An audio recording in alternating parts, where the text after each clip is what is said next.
तो आज की जो क्लास है वो इंडियन पिनल कोड 1860 को हम कंटिन्यू कर रहे हैं, जो इससे पहले हमारे क्लासेस चल रहे थे। तो आज हम उसे कंटिन्यू करेंगे। Will continue the lecture of Indian penal code 1860।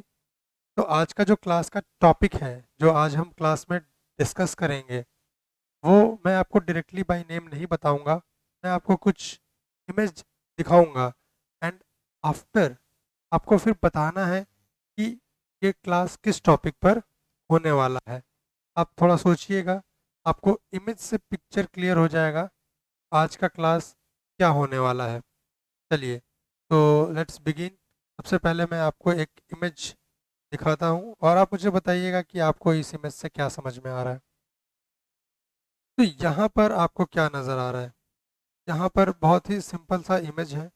यहाँ पे आपको दिखेगा कि देयर इज़ अ बॉय। यहाँ पर एक बच्चा है, ठीक है। ये बच्चा क्या कर रहा है कि ये कुछ कह रहा है और पीछे से लोग उसको फॉलो कर रहे हैं। लोग उसकी बातें सुन रहे हैं, समझ रहे हैं, जो ये कहता है वो करते हैं। ऐसा इस पिक्चर को देख के हमें लगता है। जब हम दूसरे पिक्चर को देखते हैं तो इसमें ये व्यक्ति क्या कर रहे हैं? यहाँ पर ये जो व्यक्ति हैं ये क्या कर रहे हैं? तो यहाँ पर ये जो व्यक्ति हैं, ये ये किसी दूसरे व्यक्ति के कानों में कुछ बातें कह रहे हैं। और जब हम आईपीसी पढ़ रहे हैं तो जाहिर सी बात है कि पॉजिटिव बातें नहीं होंगी, अनटिल अनलेस वो जनरल एक्सेप्शन की बातें हों। हर जगह क्रिमिनल नेचर की ही बात होगी। तो ये जो भी इनके कान में कह रहे हैं वो देखकर तो यही लगता है कि there is something negative, there is something, कुछ ना कुछ तो है। ठीक है। ठीक इसी तरह से आगे बढ़ते हैं और दूसरे इमेज की तरफ देखते हैं। तो आप सब टॉम एंड जेरी को बचपन में देखते होंगे। यहाँ पे आपको टॉम दिख रहे हैं। यहाँ पे टॉम क्या कर रहे हैं? यहाँ पे टॉम कुछ लोगों को बता रहे हैं कि इधर है, और जो इनका एक्सप्रेशन है वो काफी नेगेटिव दिख रहा है। जिन लोगों को ये इशारे दिखा रहे हैं वो भी काफी नेगेटिव लोग लग रहे हैं। तो कहीं ना कुछ ये कुछ इशारा कर रहे हैं कि उसकी तरफ या वो क्या है। तो अब आप और इमेज देखिए, थोड़ा बहुत और क्लियर होगा। कुछ ऐसा नहीं लग रहा है कि कुछ अबेट हो रहा है, कुछ इंस्टिगेट हो रहा है या कोई कंस्पिरेसी चल रही है? तो जी हाँ, आप लोग सही समझ रहे हैं।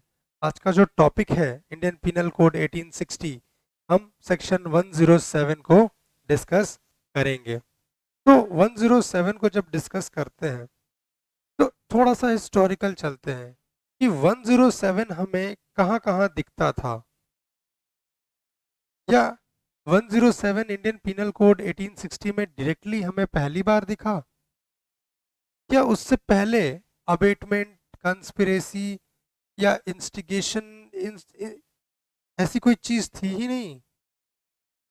तो जब हम हिस्ट्री को देखते हैं और हिस्ट्री को समझते हैं, तो क्या आपने रामायण देखा है? रामायण में मंथरा को आप जानते हैं? ये जो पीछे है लेडी, ये जो पीछे है, यही है मंथरा। तो अब आप सभी ने रामायण देखी होगी या सुनी होगी, या मीम्स में तो इन्हें देखा ही होगा। तो क्या ये अबेटमेंट नहीं करती थी? क्या ये इंस्टिगेट नहीं करती थी? तो ये एक सवाल है, उसका जवाब आप खुद खोजिएगा इस क्लास के लेक्चर के बाद, और मुझे समझाइएगा कि आपको क्या लगता है कि मंथरा ने ये ऑफेंस किया है या नहीं किया है। इसके अलावा मैं कुछ और आपको एग्जांपल दिखाता हूँ हिस्ट्री से, और आप मुझे बताइएगा कमेंट्स के द्वारा। यू कैन कमेंट, और आप कमेंट करके मुझे बताइएगा कि क्या ये लोगों ने भी ये ऑफेंस किया है। जब मैं हम इस चीज़ को डिस्कस कर लेंगे, हम और आप, तो फिर आप मुझे इसका आंसर दीजिएगा। ये देखिए, एक और नया इमेज महाभारत से ली हुई है, शकुनी मामा।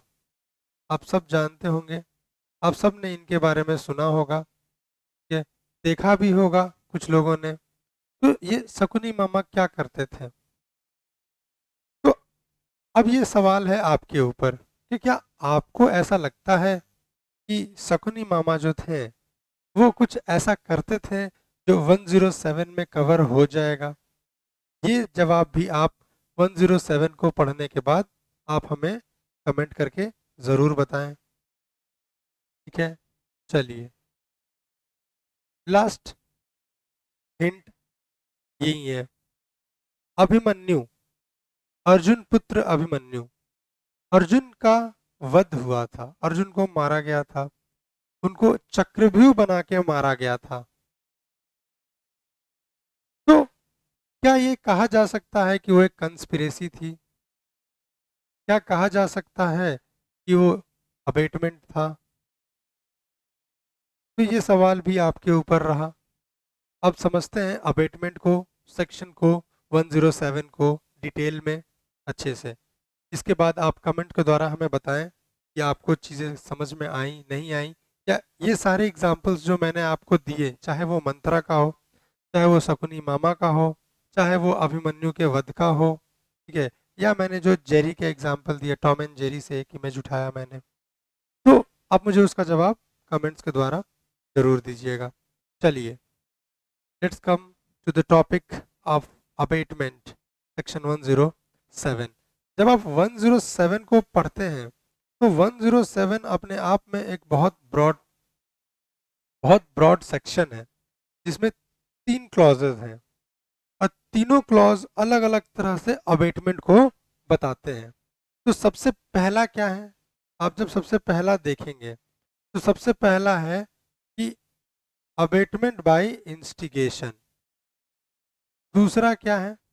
ठीक है, आएंगे वन बाय वन आएंगे, एक एक करके। जैसे मान लीजिए अभी आपको यहाँ अंडरलाइन कर देता हूँ, दूसरा बाय कंस्पिरेसी और तीसरा बाय इंटेंशनली एड। ये 3 चीज है। अब आज का जो आपका क्लास है सेक्शन 107 का, आपको बेसिकली आज के क्लास में यही समझना है। दिखता छोटा है sections, it looks very small but it has a very broad meaning. जब आप एक एक करके समझेंगे, आइए एक एक करके समझते हैं।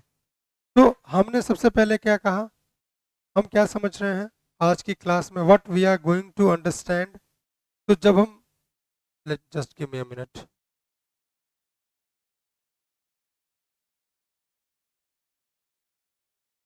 चलिए, आइए समझते हैं अवेटमेंट को। तो अवेटमेंट जो है वो अपने चैप्टर 5 में दिया हुआ है। लेट्स बिगिन चैप्टर नंबर 5, ठीक है, अबेटमेंट। Chapter number 5, abetment. कहाँ से कहाँ तक ये सेक्शन डील करता है? सेक्शन 107 टू 120, ठीक है। अब इसी चीज को आज हम समझते हैं। तो जब हम इसे अ, अभी मैंने आपको इसके बेयर प्रोविजन को दिखाया, तो बेयर प्रोविजन में 3 चीजें हैं। क्या क्या है? कि abetment by instigation, abetment by instigation. दूसरा क्या था? Abetment by conspiracy.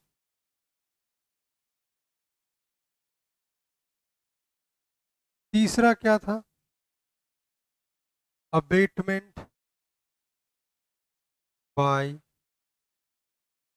इंटेंशनली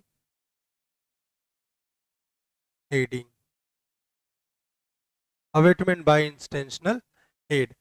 अब आज का जो क्लास है वो कंप्लीटली आपको यही समझने में ओवर हो जाएगा। क्लॉज 1, क्लॉज 2 और क्लॉज 3 ऑफ सेक्शन 107, 107।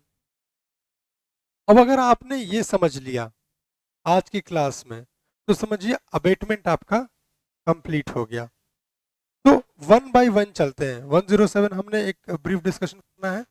तो स्टार्ट करते हैं क्लॉज 1 से कि अबेटमेंट बाय इंस्टिगेशन कब होता है, इंस्टिगेशन का मतलब क्या होता है। तो let's begin with the clause 1। Okay, let's begin with the clause 1 of section 107 जो कहता है abetment by instigation, abetment by instigation.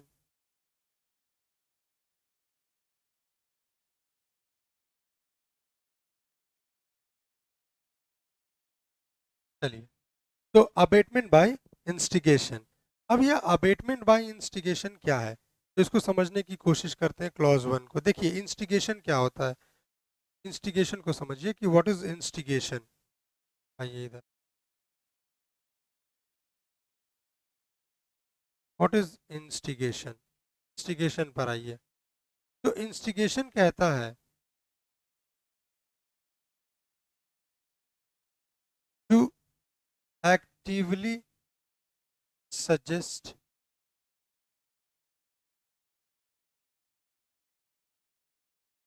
पहला। दूसरा, स्टिमुलेट। तीसरा, प्रोवोक। चौथा, साइट। और पांचवा, इनकरेज। अब ये इसके कई फॉर्म्स हो सकते हैं इंस्टिगेशन के। आपको कोई किसी नेगेटिव चीजों के लिए एक्टिवली सजेस्ट कर रहा है, ऐसा कर दो, ठीक है, तो ये क्या है, ये भी इंस्टिगेशन है। अब स्टिमुलेट क्या होता है, देखिए हमारा जो क्लास है वो बायलिंगुअल चलेगा, हम इंग्लिश में तो चलेंगे ही चलेंगे, साथ ही साथ में हम हिंदी को भी कंटिन्यू करेंगे ताकि हमारे जो हिंदी के स्टूडेंट्स हैं वो भी इस बात को समझ सकें। अब जब हम स्टिमुलेट को समझते हैं, स्टिमुलेट क्या होता है इसको समझते हैं, तो इसको कहते हैं कि किसी को किसी चीज़ के लिए इंस्पायर कर देना, किसी को किसी चीज़ के लिए इंस्पायर कर देना, a kind of inspiration, negative चीज़ों के लिए इंस्पायर करना, या किसी को, नेक्स्ट है प्रोवोक, प्रोवोक करना, इंसाइट करना या इनकरेज करना, ये सब को कहते हैं अबेटमेंट बाय इंस्टिगेशन। अब एक और चीज़ कि क्या डायरेक्टली इंस्पायर करना या डायरेक्टली प्रोवोक करना या डायरेक्टली सजेस्ट करना ही इंस्टिगेशन का पार्ट होगा, या अगर हम किसी को हिंट भी करते हैं तो भी इंस्टिगेशन हो जाएगा, ये एक अच्छा क्वेश्चन है। तो अगर हम किसी को नेगेटिव चीजों को करने के लिए उनको हिंट भी करते हैं तो भी अबेटमेंट बाय इंस्टिगेशन होगा। तो इसी पर दो सवाल आता है, इसी पर दो क्वेश्चन है जो आपके लिए है, आप मुझे बताएं। पहला, एडवाइस, ये आपका पहला हुआ। क्या एडवाइस देना इंस्टिगेशन हो सकता है? तो नॉट ऑल द टाइम, इसका आंसर है नॉट ऑल द टाइम। हर वक्त एडवाइस देना इंस्टिगेशन नहीं हो सकता है, ठीक है, क्योंकि देखिए एडवाइस दो तरह के होते हैं, एक होते हैं पॉजिटिव और एक होते हैं नेगेटिव, ठीक है। और एडवाइस और सजेशन में अंतर है। आप किसी को कुछ सजेस्ट करते हैं और आप किसी को कुछ एडवाइस करते हैं, इस दोनों में फर्क है।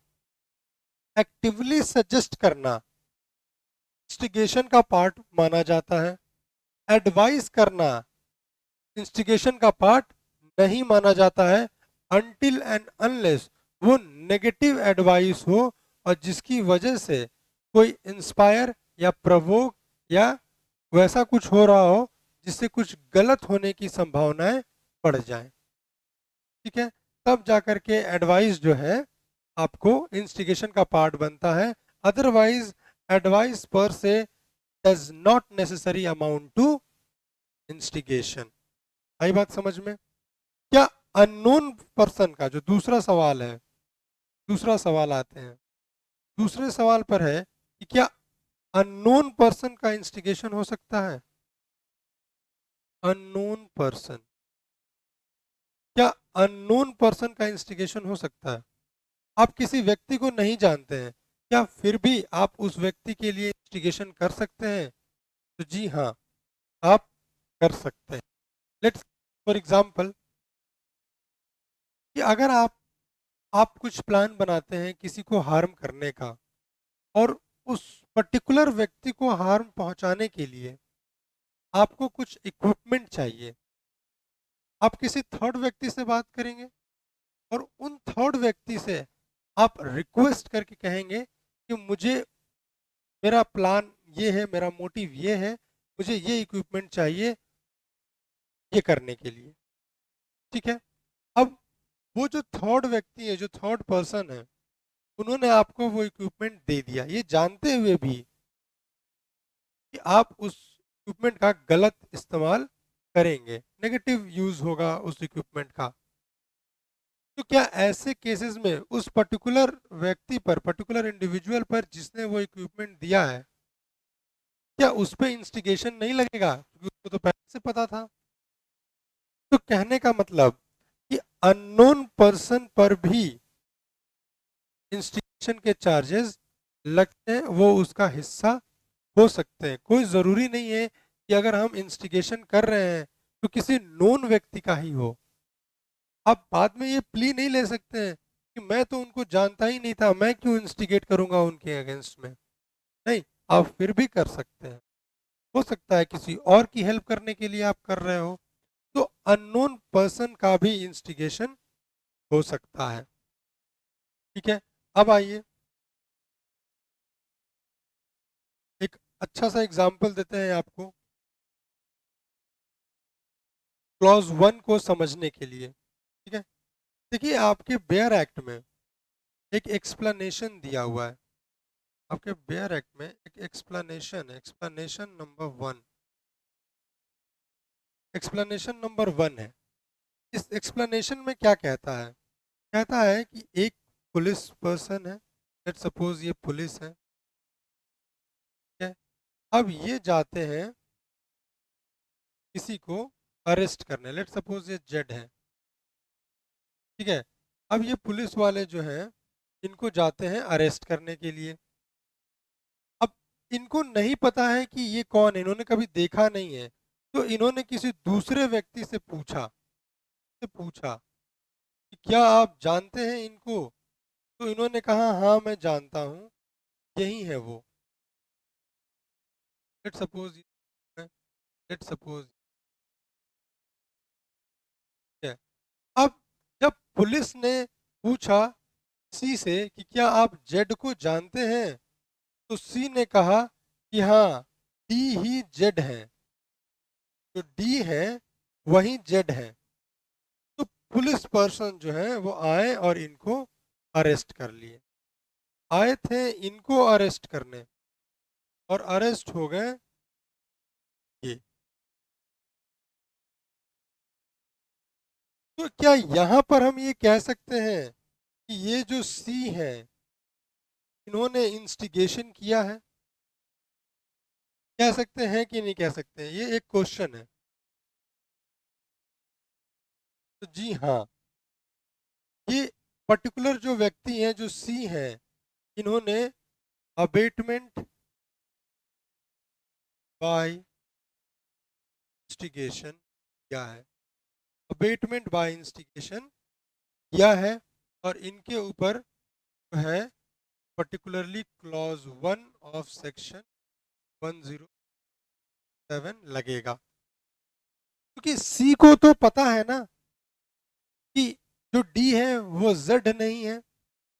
अब ये सी डी ई जेड में हो सकता है कुछ बच्चों को कंफ्यूजन हो, तो चलिए इसको बहुत क्लियर कर लेते हैं। मुझे पता है कि राजू कौन है, और मुझसे कोई आके पूछता है कि आपने राजू को देखा है, और मुझे पता है कि अगर मैं इनको बता दूंगा तो ये राजू को मारेंगे।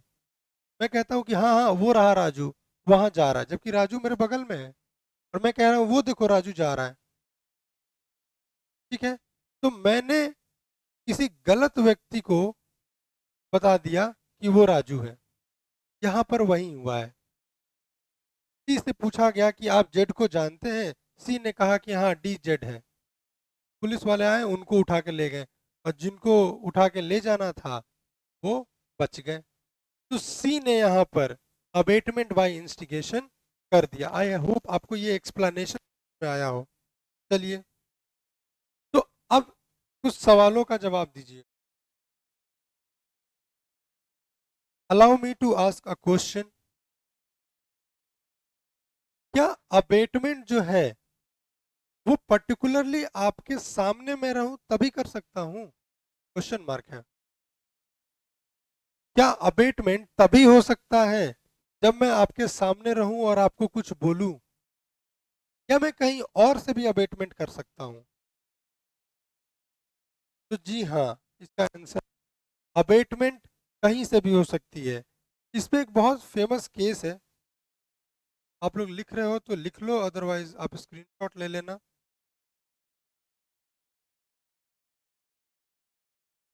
Queen Empress versus Shiv Dayal. ठीक है, अच्छा केस है, इंटरेस्टिंग केस है। इसी केस में ये आया था कि सामने रहने की जरूरत नहीं है। नहीं है, अब ये समझो। इस कोर्ट ने इस केस के जजमेंट में ये कहा कि जो इंस्टिगेशन है वो थ्रू पोस्ट भी हो सकता है, वो थ्रू लेटर्स भी हो सकता है, ठीक है? या वो थ्रू टेलीग्राम भी हो सकता है, या वो थ्रू टेलीफोन भी हो सकता है, या वो थ्रू टेलीफोन भी हो सकता है। तो समझिए, इंस्टिगेशन, अब मैं मान लो किसी को फोन पे बात करके, किसी को कुछ नेगेटिव बातें कह करके, किसी को किसके खिलाफ भड़का करके उससे कोई ऑफेंस कंस्टिट्यूट कराता हूं, तो क्या ये इंस्टिगेशन में नहीं आएगा? लॉजिक है, law is nothing but the logic. अब जो चीजें गलत लग रही हैं तो वही तो लॉ है। लॉ यही तो कहता है कि law is nothing but the common sense. अब टेलीफोन से अगर आप किसी को कुछ नेगेटिव कहते हैं, कुछ नेगेटिव बातें करते हैं, और उससे सामने वाला पर्टिकुलर व्यक्ति इंस्टिगेट होता है, तो यहाँ पर अबेटमेंट बाय इंस्टिगेशन लगेगा। ठीक है, आई होप आपको इतना समझ में आया। एक कंसेप्ट है, वो कंसेप्ट आपको समझना है, और वो कंसेप्ट है लेटर, टेलीग्राम और पोस्ट के केस में। ठीक है, लेटर, टेलीग्राम और पोस्ट के केस में पहले ये कवर कर लेते हैं, फिर टेलीफोन पर आएंगे। इनके केस में जो पोस्ट, लेटर और टेलीग्राम है, के केस में कंटेंट मायने रखता है, कंटेंट की डिलीवरी मायने रखती है। ठीक है, अब मान लीजिए कि मैंने एक लेटर लिखा, भड़काऊ letter, I want to instigate someone, after that I wrote a letter, मैंने एक लेटर लिखा और मैं लेटर लिख करके इन राइटिंग फॉर्म मैं किसी को भेजता हूं, और वो लेटर रास्ते में कहीं खो जाता है,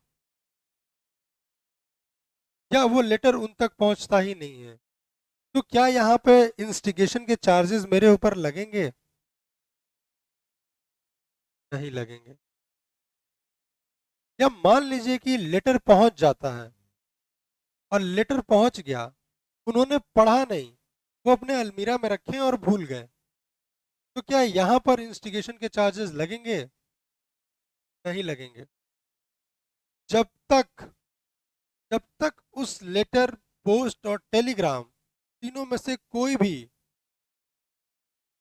उसका कंटेंट पर्टिकुलर व्यक्ति रीड ना कर ले, और वो डिलीवर ना हो जाए उस तक कि हाँ चलो मुझे मालूम चल गया कि रंजन सर ने क्या क्या लिखा है, किसके खिलाफ लिखा है, कंटेंट की डिलीवरी पर्टिकुलर व्यक्ति तक, जिस तक मैं वो लेटर पहुंचाना चाह रहा था, तब तक नहीं होगा। टेलीफोन के केस में, टेलीफोन के केस में टेलीफोन के केस में है क्लियर वॉइस। क्लियर एक मिनट, बस, क्लियर मैं किसी को इंस्टिगेट कर रहा हूँ, उसको सुनाई नहीं दे रहा है, व्हाट डज इट मीन? कोई मतलब ही नहीं बना मेरे इंस्टिगेट करने का, सामने को तो कुछ सुनाई दिया नहीं। तो ऐसे में इंस्टिगेशन नहीं होगा। लेकिन ये चीज याद रखिएगा, Queen Emperor versus Shiv Dayal, ये डायरेक्टली ये केस यही कहता है कि कोई मतलब नहीं बनता है कि इंस्टिगेशन सिर्फ डायरेक्टली ही हो। इंस्टिगेशन आपका इनडायरेक्ट भी हो सकता है, ठीक है। और कोई ज़रूरी नहीं है जब आप इंस्टिगेट कर रहे हो, जब आप अबेट कर रहे हो, तो उस पर्टिकुलर प्लेस पर प्रेजेंट रहो, कहीं और से भी इंस्टिगेशन हो सकता है। आई होप आपको इतनी सी बात समझ में आई हो, ठीक है। ये तो हो गया इनडायरेक्ट इंस्टिगेशन का। एक डायरेक्ट इंस्टिगेशन का भी आपको एग्जांपल देता हूं, और बहुत अच्छा एग्जांपल है। चलिए, यहाँ पर एक ए नाम का लड़का है, there is a boy whose name is A, ठीक है। इज वेरी जेन्युइन जेंटलमैन, और इनके साथ कुछ और भी लोग हैं, के साथ कुछ और भी लोग हैं, लेट्स सपोज। और इन सब के पास लाठी है, स्टिक, मोटी वाली लाठी जो होती है, इन सब के पास है। इन्होंने देखा, इन्होंने भी लाठी उठा ली, और इनके गुरुजी, लेट्स सपोज बी जो है इनके गुरु हैं, चलिए गुरुजी को भी बना देता हूँ, लेट्स सपोज इनके गुरुजी, ठीक है। अब इनके गुरुजी ने इनको बोला कि गो एंड अटैक, ठीक है। तो ये अपने दोस्तों के साथ मिलकर जाते हैं और किसी दूसरे पर्टिकुलर व्यक्ति को मार देते हैं, मार देते हैं। सवाल ये है कि मारा इन्होंने, लेकिन क्या यहाँ पर भी जो गुरुजी हैं, इनके ऊपर भी कोई चार्जेस लगेंगे? क्योंकि ना इन्होंने मारा है, ना ये उस जगह पर थे, ये दूर खड़े थे कहीं, लेकिन इन्होंने ही बोला ए को कि गो एंड हिट। तब जाकर के ये अपने ग्रुप में गए, लोगों के साथ इसको मिलके पीटे, जैसे इनकी जान चली जाएगी। तो क्या यहाँ पर बी, क्या बी यहाँ पर लाइबल होंगे? तो जी हाँ, B will be held liable,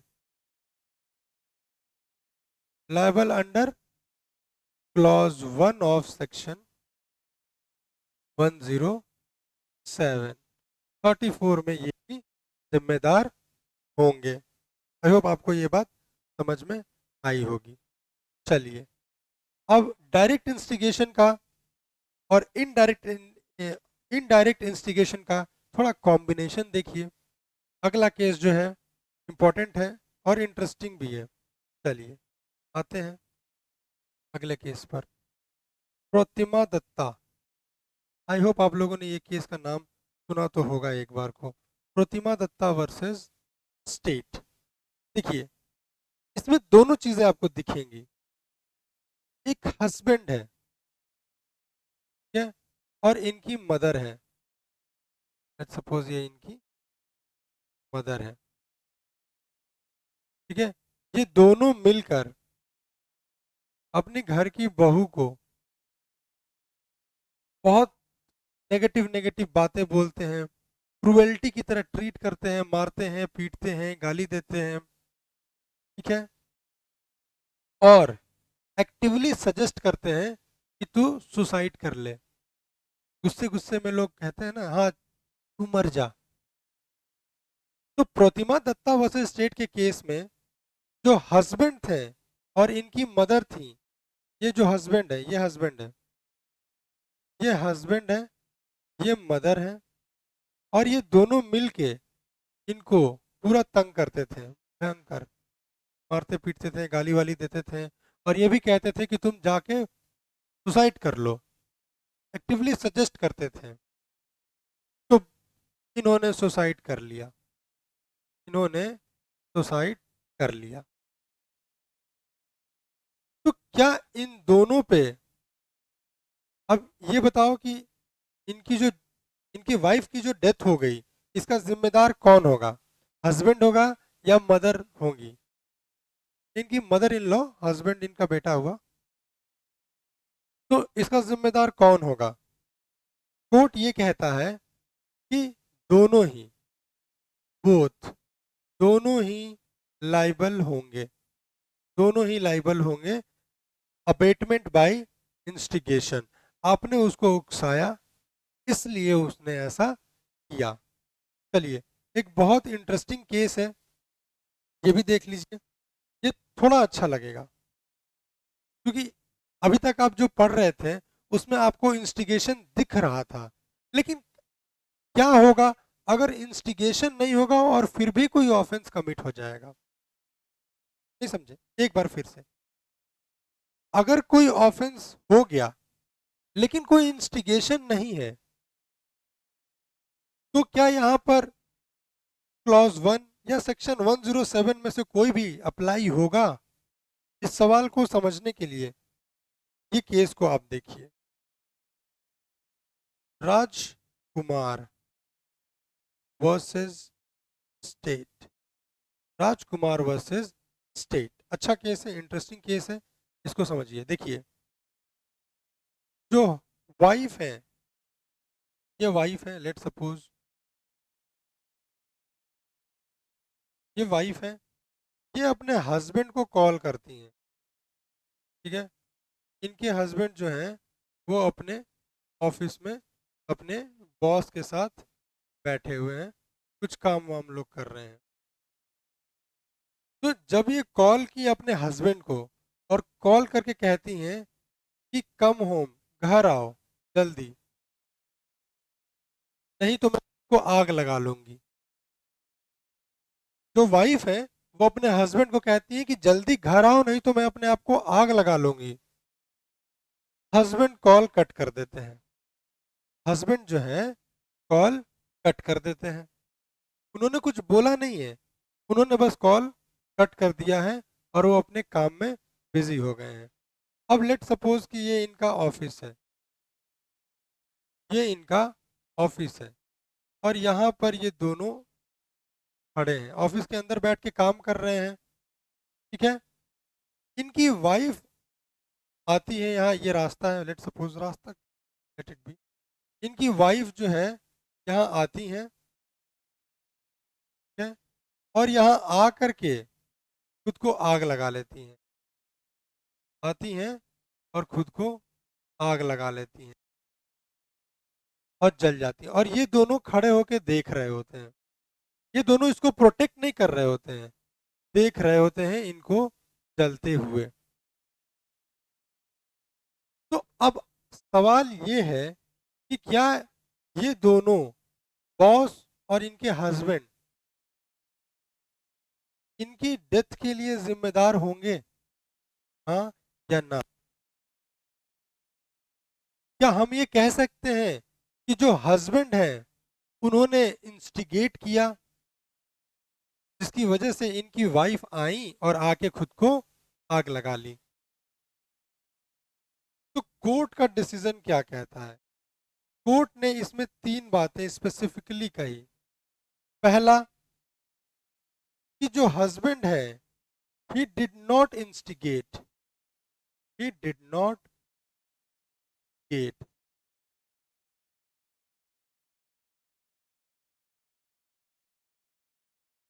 he did not instigate, इन्होंने इंस्टिगेशन किया ही नहीं है।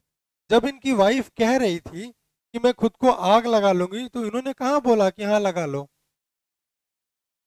छुट्टी मिल जाएगी? ऐसा तो इन्होंने कुछ बोला नहीं। कि ये भी नहीं बोला कि तुम मर जाते तो अच्छा होता, या इस तरह की कोई बातें। इन्होंने डायरेक्टली कॉल कट कर दिया। तो इंस्टिगेशन नहीं है।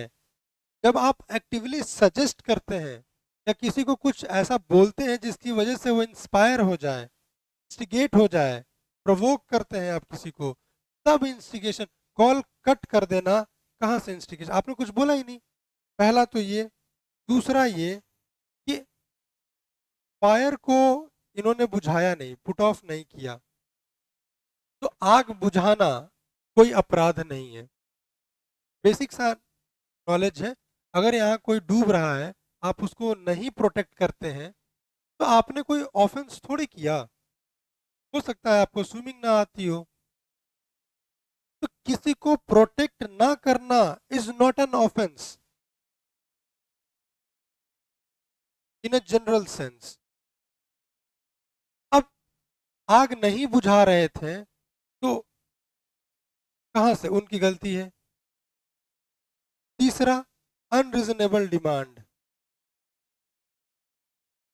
अनरीजनेबल डिमांड, कोर्ट ने यह कहा कि वाइफ के बिहाफ में यह अनरीजनेबल डिमांड है कि अभी घर आओ नहीं तो आग लगा लूंगी। लगा लो। कोर्ट ने कहा कि ये आपका अनरीजनेबल डिमांड रहा वाइफ के बिहाफ में। हस्बैंड नहीं गए, इसमें इनकी कोई गलती नहीं है।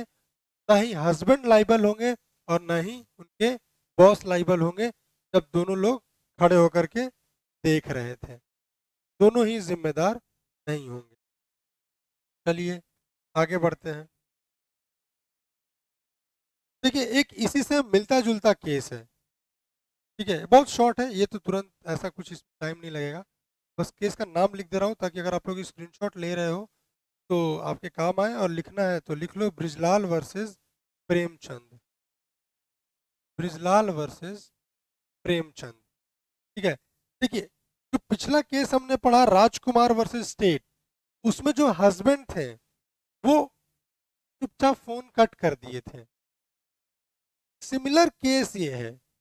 इसमें अंतर ये है कि जो हस्बैंड है उन्होंने कह दिया कि तुम्हारी डेथ हो जाएगी तो मुझे जल्दी रिलीफ मिल जाएगा।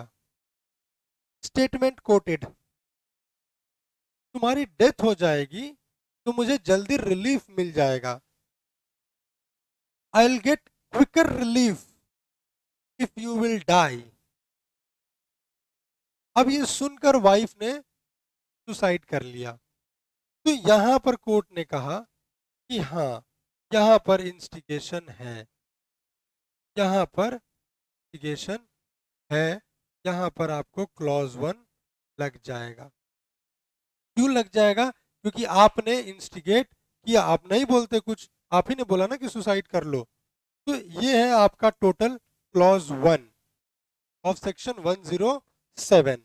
अब आते हैं क्लॉज 2 पर। नेक्स्ट क्लॉज, क्लॉज 2 पर आते हैं। क्लॉज 2 को समझते हैं।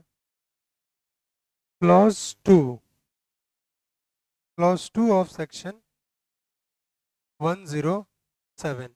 अभी तक हम क्लॉज 1 समझ रहे थे, क्लॉज 2 ऑफ 107 है। क्लॉज 2 क्या कहता है?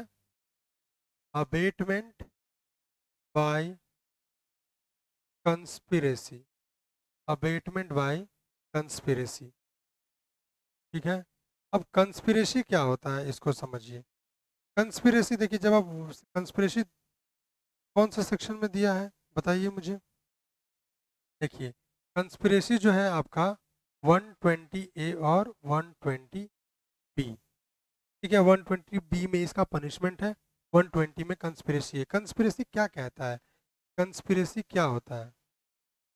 बेसिकली कंस्पिरेसी कहता है कि टू और मोर पर्सन, टू और मोर पर्सन, दो या दो से अधिक लोग होने चाहिए। इनके बीच में कोई अग्रीमेंट होना चाहिए, इनके बीच में कोई अग्रीमेंट होना चाहिए। ठीक है, तभी जाके हम कहते हैं कि कंस्पिरेसी हुई है। ठीक है, अग्रीमेंट बिटवीन टू पीपल। अब एक चीज और आपको समझना है, वो क्या है? 107 को और 120 को कहाँ से डिफरेंशिएट किया जाता है? कहाँ से डिफरेंशिएट किया जाता है? देखिए, कॉम्बिनेशन ऑफ पर्संस तो दोनों में है। कॉम्बिनेशन ऑफ पर्सन 107 में भी है और 120 ए में भी है। ठीक है, लेकिन क्या सिर्फ और सिर्फ कॉम्बिनेशन कर लेना इनफ है? तो कहाँ इनफ है? और कॉम्बिनेशन करके जो आपने प्लान किया है उसको एग्जीक्यूट करना कहाँ इंपॉर्टेंट है। तो जब आप बात करते हैं 120 का 120 का, तो दो या दो से अधिक पर्सन मिलके अग्रीमेंट करते हैं तो 120A इज सफिशियंट, 120A लग जाएगा आप पे कंस्पिरेसी। अब इसी का आप जब ओवर्ट एक्ट करते हैं, ओवर्ट एक्ट मतलब आपने जो प्लान किया है उस पर कोई काम एग्जीक्यूट करते हैं, तब जाकर के 107 लगेगा। अब इस दोनों का अंतर समझिए। कहता है 107 में कि मियर combination of persons, mere combination of persons और agreement is not enough, कुछ ओवर्ट एक्ट होना चाहिए 107 को कॉन्स्टिट्यूट करने के लिए। और 120 में कहता है कि mere combination of person is enough। आई बात समझ में? दो लोग का मिलके अग्रीमेंट किए तो 120A में सफिशिएंट आपने ऑफेंस कर दिया, कंस्पिरेसी का 120A का चार्ज लग जाएगा। 107 लगने के लिए उस पर ओवर्ट एक्ट का होना जरूरी है। चलिए एक एक्सप्लेनेशन और आप समझने की कोशिश कीजिए, इसमें थोड़ा कनेक्टिंग है। आपके सेक्शन 108 में, ठीक है, जो आपका सेक्शन 108 है, जस्ट वेट, ओके, जो आपका सेक्शन 108 है इसमें एक एक्सप्लेनेशन है, एक्सप्लेनेशन नंबर 5 है, तो ज़्यादा हम 5 नंबर एक्सप्लेनेशन को समझते हैं। देखिए ये 5 नंबर एक्सप्लेनेशन क्या कहता है। कहता है कि एक व्यक्ति है, ठीक है, और इसका एक फ्रेंड है। ये दोनों मिल के प्लान बनाते हैं कि किसी दूसरे व्यक्ति को जान से मार दें। हेलो, हाँ, यहाँ पर डिसाइड होता है कि ये जो व्यक्ति है ये पॉइजन को एडमिनिस्टर करेगा, एडमिनिस्टर, पॉइजन को एडमिनिस्टर करेगा मतलब जहर देगा इस व्यक्ति को। और पॉइजन लेकर के कौन आएगा? तो he will bring bring poison, ये पॉइजन लेकर के आएंगे। तो कहानी क्लियर हो रही है, एक पॉइजन लेकर के आएगा और एक पॉइजन देगा, किसके लिए? इनको मारने के लिए। लेट सपोज इनका नाम जेड है, तो जेड को मारने के लिए ये पॉइजन लेकर के आएगा। अब समझिए यहाँ पर जो दूसरे व्यक्ति हैं जिनको पॉइजन लाना था, इन्होंने किसी थर्ड व्यक्ति को बोला कि पॉइजन लेकर के तुम आओ। और लेट सपोज ये ए है, ये बी है और ये सी। तो बी जो है वो सी को कहते हैं कि तुम पॉइजन लेकर के आओ। ए जो है पॉइजन जेड के खाने में मिला देगा और जेड को मार देगा। अब ए और सी एक दूसरे को नहीं जानते हैं। सी जाता है, पॉइजन लेकर के आता है और पॉइजन लेकर के बी को देता है और बी पॉइजन ए को देता है। उस पॉइजन को ए जेड के खाने में मिलाता है और जेड की मृत्यु हो जाती है, जेड जो है वो मर जाता है। तो क्या यहाँ पर ए और सी एक दूसरे को जान रहे थे? नहीं, एक दूसरे को नहीं जान रहे थे। क्या सी यहाँ पर बोल सकता है कि मैंने पॉइजन नहीं दिया है, मतलब मैंने पॉइजन जेड को नहीं दिया है, या मैं ए को नहीं जानता हूँ? या अग्रीमेंट के लिए तो हम एक दूसरे को जान रहे होते तब अग्रीमेंट होता, हम तो एक दूसरे को जान ही नहीं रहे हैं। क्या इस तरह की बात सी कह सकते हैं? नहीं कह सकते हैं। ऐसे केसेस में A plus B plus C all will be held liable, all will be held liable, तीनों के तीनों ही जिम्मेदार होंगे जेड के डेथ के लिए। ठीक है, तीनों के तीनों जिम्मेदार होंगे। कोई जरूरी नहीं है कि अग्रीमेंट जो जो लोग ऑफेंस कर रहे हैं या जो जो लोग उस ऑफेंस का हिस्सा बन रहे हैं किसी भी तरह से, चाहे वो इनकरेजमेंट से, चाहे वो प्रोवोकेशन से, चाहे वो इंसाइटमेंट से, चाहे किसी भी तरह के सपोर्ट से, किसी भी एंगल से आप देख लो, किसी भी तरह से अगर वो उसको प्रमोट कर रहे हैं, तो भले ही सभी लोगों के बीच में अग्रीमेंट हुआ हो या ना हुआ हो, डजेंट मैटर, माना जाएगा आप उसका हिस्सा है। स्लीपर सेल्स, आप मूवीज देखते होंगे आज, अभी लास्ट ईयर अक्षय कुमार की मूवी आई थी स्लीपर सेल्स की, तो उसमें वो लोगों का प्लान था कि पूरे शहर को, पूरे मुंबई शहर को बॉम्ब प्लांट करके उड़ा देना है, लेकिन एक दूसरे को कोई नहीं जान रहा था। तो क्या हम उनको कहेंगे कि वो एक कंस्पिरेसी नहीं थी? बिल्कुल थी। तो कोई जरूरी नहीं है कि जितने कंस्पिरेटर हैं सब एक दूसरे को जान रहे हो। ऑफेंस कॉन्स्टिट्यूट हो गया, अब भले आप जान रहे हो या नहीं जान रहे हो, आप जिम्मेदार हो। आई बात समझ में? इसका एक और सबसे अहम केस लॉ है जो कई बार एग्जाम में पूछा भी है, तब भूल जाना, ये केस लॉ तो नहीं भूलना। क्वीन वर्सेस मोहित पांडे। क्वीन वर्सेस मोहित पांडे बहुत इंपॉर्टेंट केस लॉज है।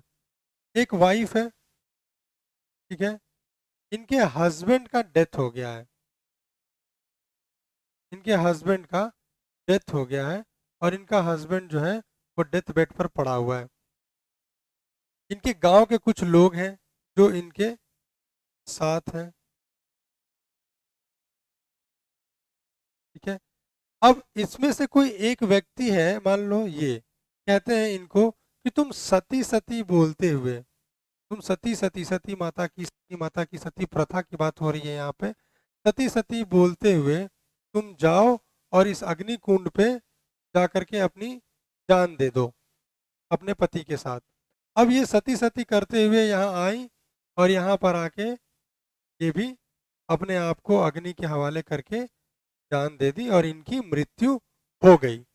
तो क्या पर्टिकुलरली सिर्फ ये व्यक्ति जिसने ऐसा बोला वो जिम्मेदार होगा, या सारे लोग जो वहां पे मौजूद थे वो सारे लोग जिम्मेदार होंगे? देखिए, कोर्ट इसमें कहता है, कोर्ट इसमें कहता है, क्या कहता है कोर्ट, ऑनरेबल कोर्ट का क्या डिसीजन रहा कि यहाँ पे जितने लोग थे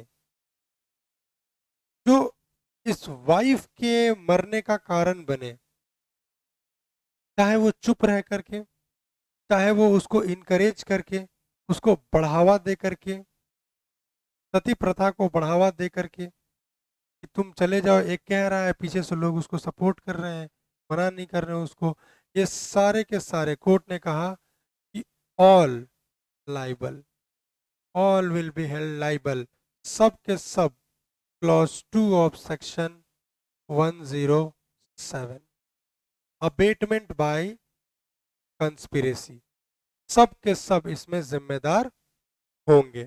तो आई होप आपको दूसरा क्लॉज भी समझ में आ गया हो। लास्ट क्लॉज है आज का, क्लॉज 3 ऑफ सेक्शन 107, ठीक है। अब ये क्या कहता है, अबेटमेंट बाय इंटेंशनली एड, ठीक है, इंटेंशनल एड है, ठीक है। अब ये क्या होता है, एड मतलब टू फैसिलिटेट, आप किसी को फैसिलिटेट कर रहे हो किसी भी एंगल से, बढ़ावा दे रहे हो उनको। जैसे मान लीजिए कि एक केस है, किसी का केस है, इम्पोर्टेंट है, आर वर्सेस स्टेट का, ठीक है। अब इस केस में क्या हुआ था कि दो लोगों की लड़ाई हो रही थी, तीसरे ने चाकू दिया किसी दूसरे को कि लो मारो, ठीक है। अब उसने चाकू दिया, उसने उसको मार दिया, तो क्या ये बोल सकता है कि हम चाकू दिए थे सिर्फ डराने के लिए, जान से मारने के लिए नहीं? नहीं बोल सकता है। डराने के लिए कोई चाकू और बंदूक देता है? आप कुछ और दे देते। ये तो वेपन्स हैं जिससे जान जा सकती है। तो कोर्ट ने कहा कि आपने उसको इंटेंशनली एड किया। इस केस में कोर्ट ने ये कहा कि आपने उसको इंटेंशनली एड किया, आपने उसको प्रमोट किया है। ठीक है, इसी तरह से सिमिलर सर्कमस्टांसेस में अगर आप किसी को उसके कई फॉर्म्स हैं, कई वैरायटी हैं, मैं लिख देता हूँ। जैसे मान लीजिए एक लिस्ट बनाते हैं। मान लीजिए कि आप किसी को फूड सप्लाई करते हैं, आप किसी को ट्रांसपोर्ट फैसिलिटी प्रोवाइड करते हैं, आप किसी को स्टे की फैसिलिटी प्रोवाइड करते हैं, ठीक है, या किसी भी तरह से आप उसको कोई ऐसा फैसिलिटी देते हैं जिसकी वजह से वो जो नेगेटिव काम कर रहा है उसमें उसको ऐड हो रहा है, फायदा हो रहा है। अब आपके दरवाजे पर कोई आके खाना मांगेगा, आपने खाना दे दिया, that is well and good, very good. But अगर कोई आके ये कहता है कि मैं आपके शहर को खत्म करने आया हूँ, मुझे मुझे रहने का अरेंजमेंट चाहिए 10 दिन का, और फिर आप स्टे का उसको देते हैं, तो इसका मतलब आप भी उस शहर को खत्म करना चाहते हैं। तो किसी तरह से मैं बैंक, लेट सपोज कि मैं बैंक लूट करके अपने एक फ्रेंड को कहता हूँ कि बैंक के बाहर बाइक रेडी रखना, मैं बैंक लूट के आऊँगा, बाइक पर बैठूंगा और तुम मुझे मुझे किसी जगह पे किसी लोकेशन पर ड्रॉप कर देना। तो क्या वो मुझे ऐड नहीं कर रहा है? मेरा फ्रेंड मुझे ऐड नहीं कर रहा है? कर रहा है। ठीक है, किसी भी तरह से कोई मर्डर करके आया है, पुलिस उसके पीछे पड़ी हुई है, आप उसको अपने घर में छुपा लें, आप उसको स्टे का अरेंजमेंट दे दें, ठीक है, तो क्या ये इंटेंशनल ऐड नहीं हुआ? हुआ, जानबूझकर आप कर रहे हैं। ठीक है, इसका एक बहुत फेमस केस है, बहुत फेमस केस है और बहुत बुरा केस है, चलो इसको सुन लो।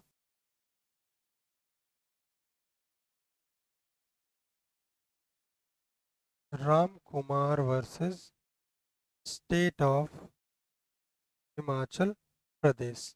देखिए, इस केस में क्या हुआ था, एक हस्बैंड और एक वाइफ, ये दोनों हस्बैंड वाइफ है, ठीक है, ये दोनों हस्बैंड वाइफ है।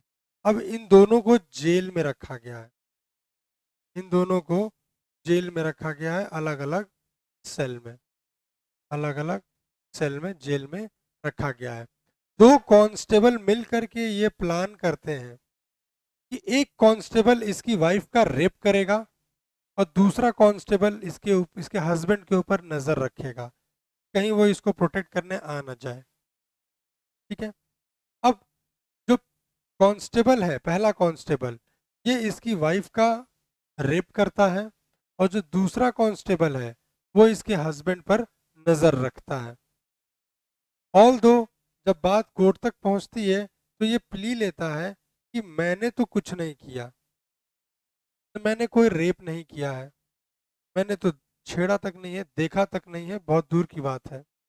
कोर्ट ने कहा कि नहीं, आपने इंटेंशनली एड किया, यहाँ पर इंटेंशनल एड है, आप उसकी मदद तो कर रहे थे ना, तो यहाँ पर आपका क्लॉज 3 ऑफ सेक्शन 107 लगेगा।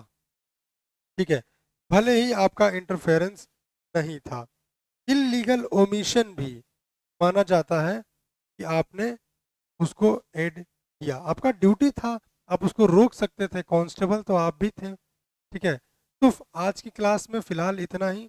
107 अभी ख़त्म तो नहीं हुआ है, इसमें और भी सारी चीज़ें हैं जो कि आपको कवर करता है। 108 अबेटर कौन है, अबेटर कौन है, ये समझने के लिए आपको 5 एक्सप्लेनेशंस हैं, जिसमें 7 to 8 इलस्ट्रेशंस इंक्लूडेड हैं।